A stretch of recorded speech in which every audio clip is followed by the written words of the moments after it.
ஹதீஸ் 1215.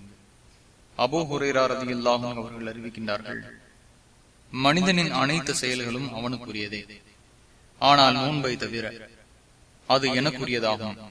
இதற்கு நானே கூலி கொடுப்பேன் என்று அல்லாஹ் கூறுகிறான். மேலும் நோன்பு கேடயமாகும்.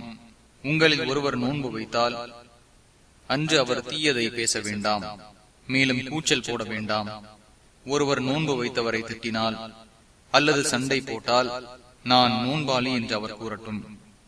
முஹம்மதின் உயிரை தன் கையில் வைத்திருப்பவன் மீது சத்தியமாக, நோன்பாளியின் வாயின் வாடை அல்லாஹ்விடம் கஸ்தூரியின் வாடையை விட நறுமணமிக்கதாகும். நோன்பாளிக்கு 2 வகை சந்தோஷம் உண்டு. ஒன்று, நோன்பு திறக்கும் போது சந்தோஷம் அடைகிறான்.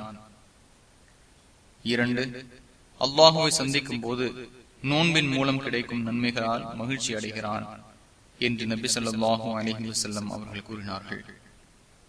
புகாரி 1894, 1904, முஸ்லிம் 1151. இது புகாரியின் வாசகமாகும்.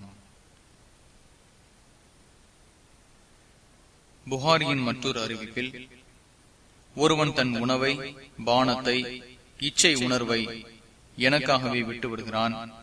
நோன்பு எனக்குரியதாகும். நான் தான் கூலி கொடுப்பேன்.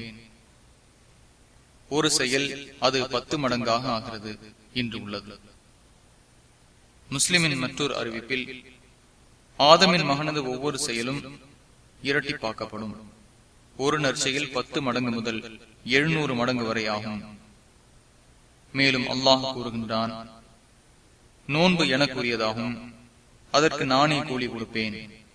எனக்காகவே தன் இச்சையை, தன் உணவை விட்டு விடுகிறான். நோன்பாளிக்கு 2 மகிழ்ச்சி உண்டு. அது அவர் தன் நோன்பை விடும்போது ஒரு மகிழ்ச்சி, தன் இறைவனை சந்திக்கும் போது உள்ள மகிழ்ச்சி. நோன்பாளி வாயில் ஏற்படும் வாடை கஸ்தூரி வாடையை விட அல்லாஹ்விடம் நறுமணம் மிக்கதாகும் என்று உள்ளது.